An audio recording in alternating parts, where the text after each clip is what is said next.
Hello everyone, welcome back to my channel, or welcome if you're new, and welcome to part 3 of our couples Q&A. So I think I underestimated how many questions we might get, but we didn't want to have a 2-hour long video, so we've been cutting up these videos and splitting them up. So check out his channel for part 2, and we're going to go ahead and dive into part 3 today. So first question is each of y'all's favorite date together. So we kind of already answered that, and that was in my video. So we're going to skip that. Do you see yourselves buying any more property for income, like an Airbnb? That would be pretty cool. I would love to have like a rental property that, you know, I can charge to like go ahead and pay my mortgage off and all that. It sounds like a great idea, but I guess I just don't know the ins and outs on how to do that. Yeah, I guess it sounds grand, but we'd have to have the money to do so. And I guess, like, do we have money now for another down payment, and could we afford another second property now? Yes, but I don't know that we care enough about having a second property to like make that come to fruition. Yeah, that's kind of what life is about. I'm still weighing the risk and I feel like we can all, like, what if we don't have anybody to like rent our stuff, or what if nobody gets into our Airbnb and all that? Then we're just stuck with two. Yeah, we haven't explored that option, if that's what you're asking. So no, we don't have any current plans. Or do we see ourselves? Maybe, but we don't have any plans maybe now. In like 10 years. Yeah, maybe when we retire, because we're trying to retire early. That could be a good gig. Yeah. Did your husband wear the socks with your face you gave him for Christmas? Of course. I did wear the socks. He wears them. I do wear them often. Probably more often than I should wear them. I think some people were kind of like flabbergasted at the gifts that I got you, because I guess they thought they were lame or something. They were very lame. All those gifts were lame. And I'm glad everybody pointed that out. Thank you. But he uses all of his items. Those are some pretty bad gifts. Do you use your air tags? That was a competition, by the way. I use my air tag. I do use my air tag. That was a challenge, so that's why he can say the gifts were trash, and it'd be okay because it was a challenge. Otherwise, obviously, my feelings might be hurt. You would have swung. Obviously, I would have swung. No, I'm just kidding. I used the air tag. Air tag was great. The socks, when I do wear the socks, I wear them for a whole week, probably without washing them. It's disgusting. What else? I mean, to be fair, I don't really use the gifts that you got me either, except the pot. So, but you know what I do like? Did you give me the wine thing? Okay, I get confused because any cooking things seem to come from him or his mom, so I don't know who got me what. So she got me that blender that I've been using a lot. And you got me the wine thing that does it, the automatic wine opener. That's been a lifesaver. That's probably like one of my favorite. If I did like a favorites video, that would be a part of it. I've been loving that. So short answer is yes. Yes. Oh, this is a good one. I think I actually may have to go get that question because I think I cut off some of it. It was so long. So it says, did you guys have a wedding or just went to the courthouse? How much did you save for your, okay, this is a lot. Let's start. Let me know. How much did you save for your wedding? How do we overcome such a big expense?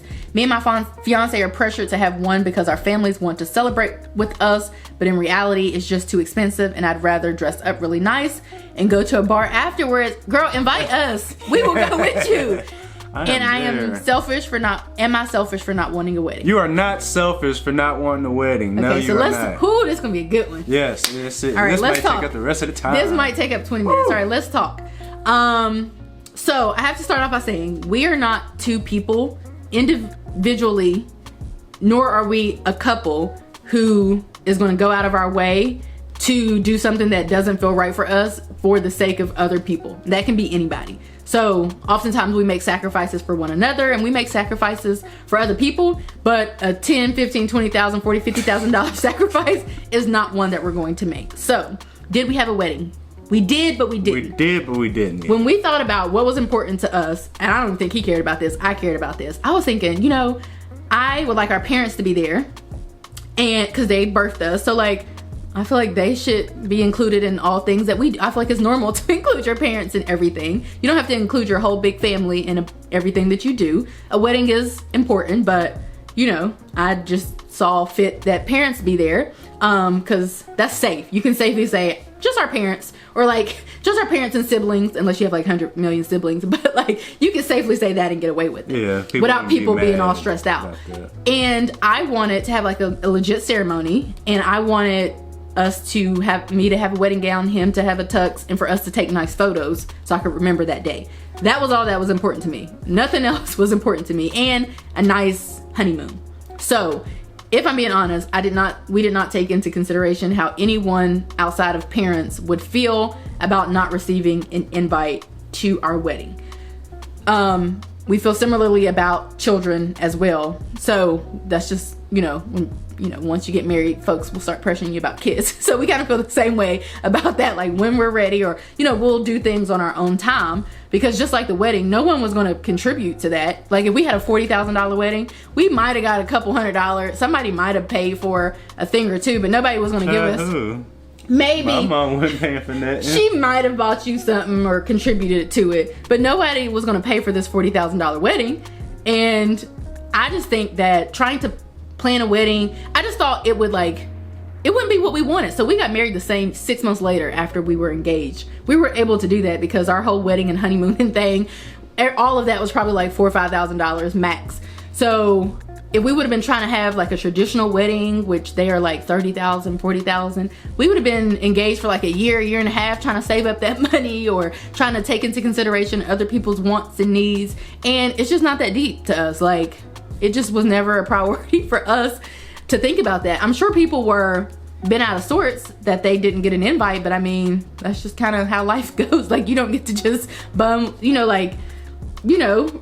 be at everything that everybody does, and that's just life. So, I'm sure people were not happy and they would have rathered us have a large wedding. But again, we would have carried that cost on us, and I wasn't paying, I'm not paying $40,000 for anything. Like the only thing I'm paying over $40,000 for is somewhere for me to live.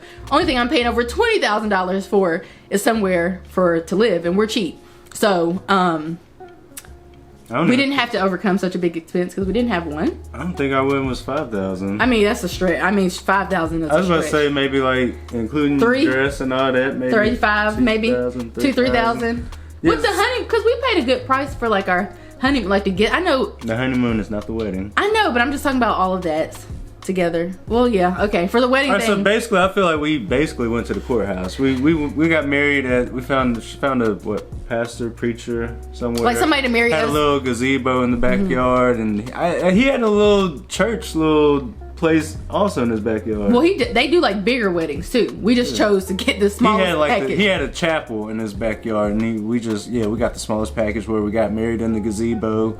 Wasn't a whole lot of people. It was just my mom. The only invites were our parents. And my mom, my dad's deceased. My mom is now too, but my mom couldn't make it. So she actually never made it. She was on FaceTime. She was all sad my mom about was that. holding the phone on FaceTime and all that. So, that's how we saved a whole bunch of money. Yeah. I would say if your family wants to celebrate, I don't know. Have an after party after the wedding, because after our wedding, we went to eat at. Our favorite restaurant. We went to go eat at our favorite Japanese restaurant after we got married. So, and that was it. And we went to go take pictures later with a professional photographer. The photography was probably she was probably the most expensive part of our wedding. The photographer was definitely she was fire. More than my gown, more than his probably. Like this wedding, she was fire. Yeah. So you're not selfish. Don't let people guilt trip you unless they're going to help pay for this. You have no obligation to cater to other people's needs for your union, for your marriage, for your day. Do whatever you want to do. So I would say, like, if somebody was like, "Hey, we'll give you $30,000 to put towards this wedding, or $20,000, $10,000, or we'll pay for your whole wedding," sure, I would have had no problem with coming up with having a wedding. Like that would have sit better with my spirit if I wouldn't have to pay for this. But we're just cheap, and we're not going to pay for. I don't want to call it cheap. I feel like if you're going to do anything and like spend money for a wedding, but you don't really want to spend money for a wedding, just spend money for like the after party or like the reception, or give folks an open bar. And because I feel like when you get an invitation to a wedding, that's the thing on my mind. Is it going to be an open bar? How's the reception going to be?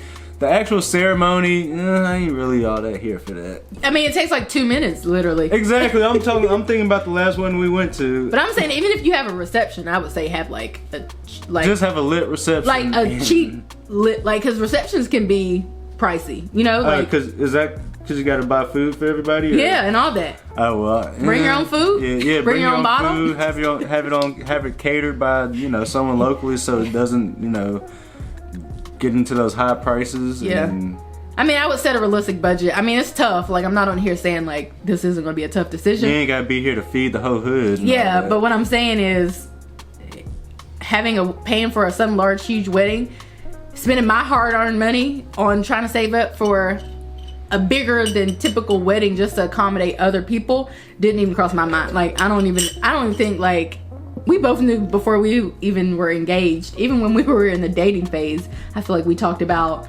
how we wanted to be married.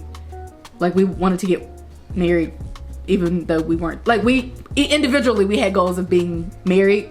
And of course, when we became a couple, we definitely knew that we would one day get married. But that was only, like, getting married was what we were after, not having a big wedding. You know, because some people want a wedding and to be married. Some people want a wedding more so than to be married, it seems. But we knew that we wanted to be married, but having some big, large wedding was never in the plans for us. So I guess if this is the same way that you feel, maybe start telling people that now. It's kind of like kids.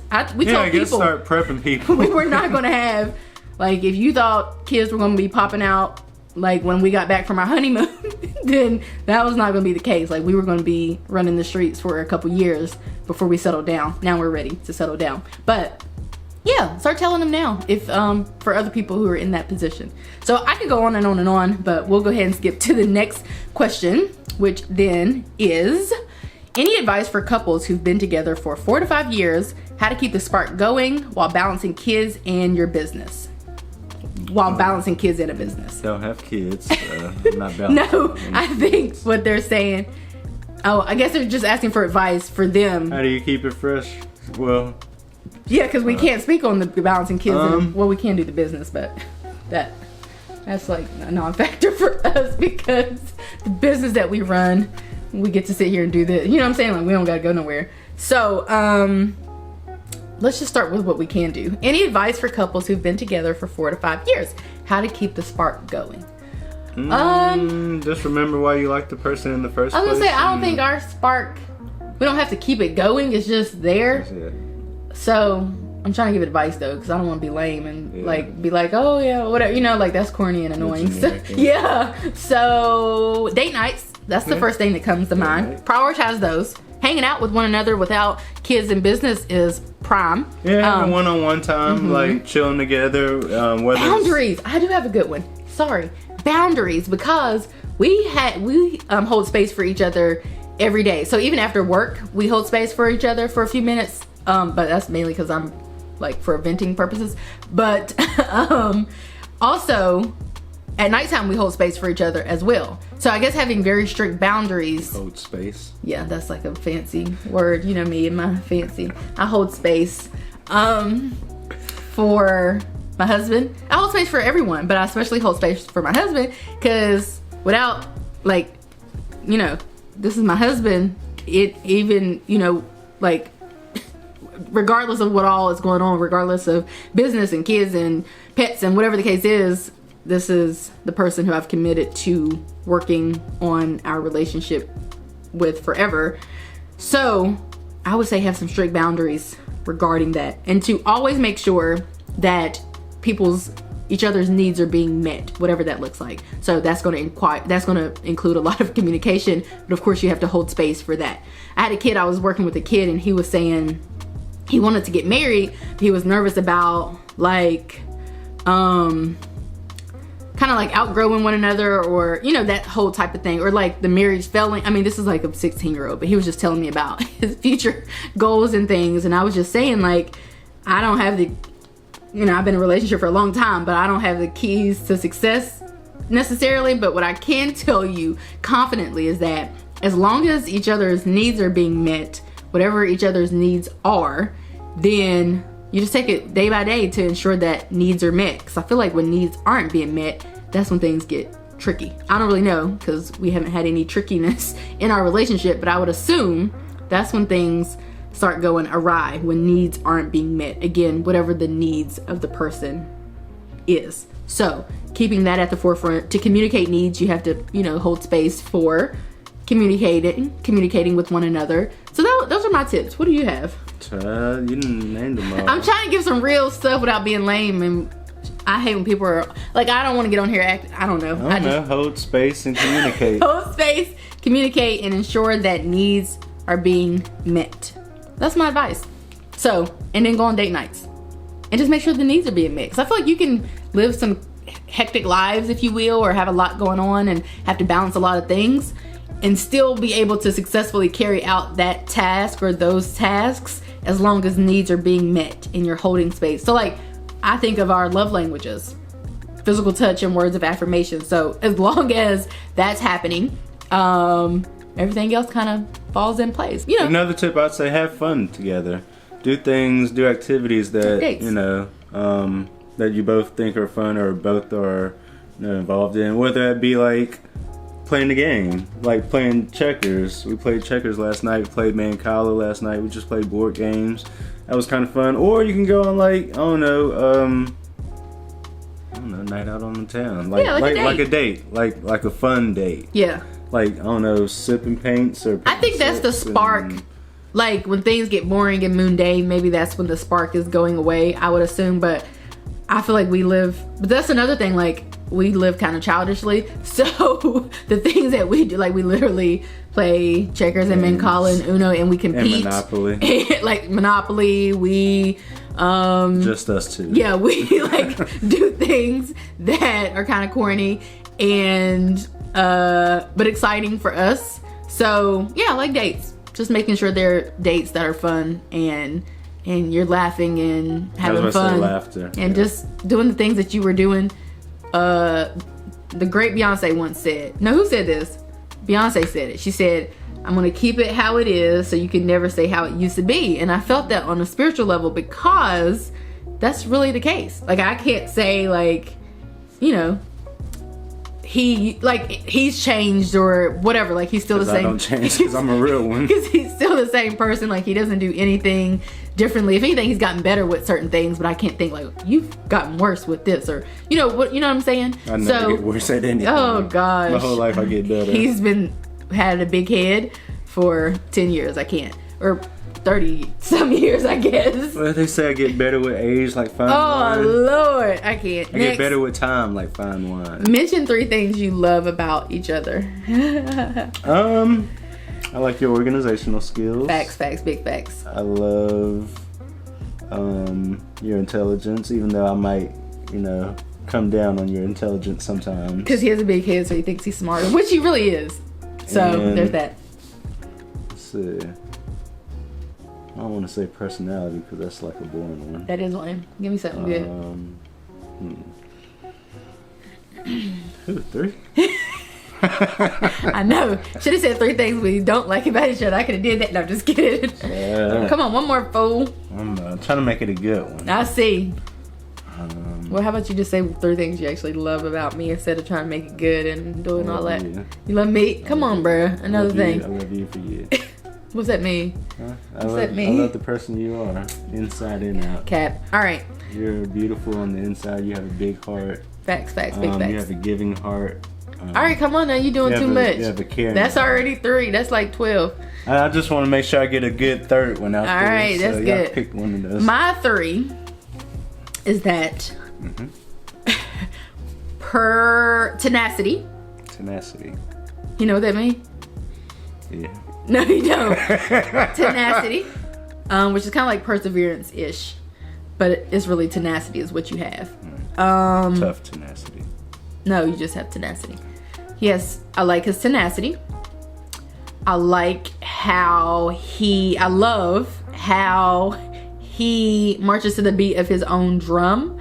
Meaning, like, he's going to do what he is going to do. Like, there's little to stop. Like, he will take other people's feelings and thoughts and stuff into consideration. And I feel like you will, what you could do the thing in when you're married, you do compromise. He does that and all that. But for the most part, like, regardless of what's going on around him, like, he's fine just being himself and not trying. I guess what I'm saying is he's not like flexing or trying to put on for other people or trying to do anything other than him. Because he's a real one. Because he's a real one. He is not one of them. So you wanted me to say that? He is not one of them. He's a real one. He's him? He's him. He is him. And I love, the third one. The third one will get you.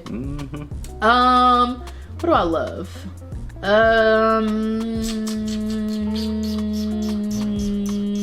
I think I love his ability to try new things. I'm not here for change too much. It's not a vibe for me. I kind of just do the same thing over and over and over again. Like as far as working the same job or working a job or like, I kind of just, I like routine and consistency. So I try to have that. So, but he's like willing to take on new adventures and stuff, which is why we're currently both working in public education. So you have him to thank for that. So that's what I would say that I love about you. I really would like advice on how to get my husband to budget his money. I started cash budgeting, but he is not feeling it at all. He says he doesn't need to write it down. He'll remember it. Then he ends up spending all his money. Any advice is greatly appreciated.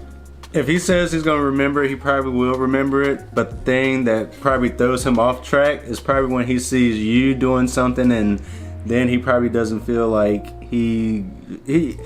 I guess he feels like, all right, he sees you spending all this money and he feels like you might be going off budget. So then he might just be like, all right, well, forget it. If, she can buy all the things that she wants to buy, then I'm gonna go ahead and buy what I want to buy. Even though he probably remembers that all right, I only have like $50 left in my budget. If he sees you buying this $200 whatchamacallit, then he's gonna be like, all right, well, she doesn't really care about it. Or, if she can do whatever she can, this whole budgeting thing is just to tighten down on me. Well, if you're spending money on whatever you want to spend it on, I'm gonna go ahead and spend $75 on this because I really want this. What he's saying is that due to the lack of communication and the lack of alignment and being on the same page when it comes to your guys' finances, is likely that is a huge barrier in what you're doing and what he's doing. Because I feel that way sometimes too. Facts. That's why I know that. That's why I'm trying to communicate. Could y'all tell that was coming from the heart? He felt that on a spiritual level. So what he's saying is, if and we gave an example of this, which is why I already know what he's talking about in our first Q&A, the one that we did before this, but basically, or the second one. Anyway, basically the not being on the same page is causing that divide. So he probably is, trying or doing whatever it is he's trying to do. He's down for saving money. He's down for budgeting. He's trying to do what he's trying to do. But because he's trying to do what he's trying to do and you're trying to do what you're trying to do and y'all aren't doing it together, then that causes a discrepancy and a barrier to you guys both working towards the same goal. So I guess the advice that I would give is, honestly, I'd say check in every day. I would say you have to start trying to get on the same page, because if one person is spendy and one person isn't, that's going to cause a problem. Spendy isn't. Right. So, or even if you're just not on the same page, which a lot of times when you're not on the same page, that's because one person is a spender and one person is a saver. Otherwise, if you're both savers or you're both spenders, then you're probably on the same page. So I would say to definitely sit down and communicate and talk about it and check in, because it sounds like he's gonna need, if you're doing well, it seems, and he's still struggling, he's gonna need an accountability partner in you, and you guys are gonna have to kind of check in and make sure that you're both, working towards the same goal, because you have separate finances, it sounds like, which already is causing a slight divide. Because if we didn't have separate finances, then I would just be, if we both had, he would basically save, he would have so much more money than I would. We only have money because we budget together, because all of mine, who knows where it would go. He would save all of his and I'd probably be salty because I've spent all of mine, because I would have no accountability. Because if he's getting his checks and spending them and I'm getting my checks and spending them, and we're not touching base regularly, daily, it seems like, for what you guys should probably be doing, then at least start off daily. For sure. We had to start off like that too. I had to be. Yeah, she was like, "Did you spend any money today, or do you plan on spending any money tomorrow? What do you plan on buying?" Literally. And he's not even the spender, but it's just a way to kind of check in. So I don't really know if that was helpful, but that's I would say a piece of advice I would give: set up this kind of goal at the end of the week or end of the month, and be like, this is what our money could look like if we stick to this budget at the end of the month. And we could use this money to, whatever you want to do with it. You can either buy this or you can invest it in this. But just make a visual thing where, and if we both stick to this budget, we can have $5,000 additional dollars at the end of the month to do whatever we want to do with. And yeah, because if you're going to have separate finances, you do still have to be on the same page if you want to work towards the same goal. So couples who have separate finances, and I mean, that's perfectly fine. You don't have to have combined finances, but then that just means that you do still have to check in if you want to work towards the same goal. Like somebody, like either way, you have to know like who's paying this bill, who's paying this bill. Like, if you guys want to get a car, like how are you going to contribute to that? What are you going to contribute? What's the other person going to contribute? So if you're having separate finances, but you're trying to have the same goal, then you're going to have to mitigate that and get on the same page, which requires a lot of communication, accountability, and checking in.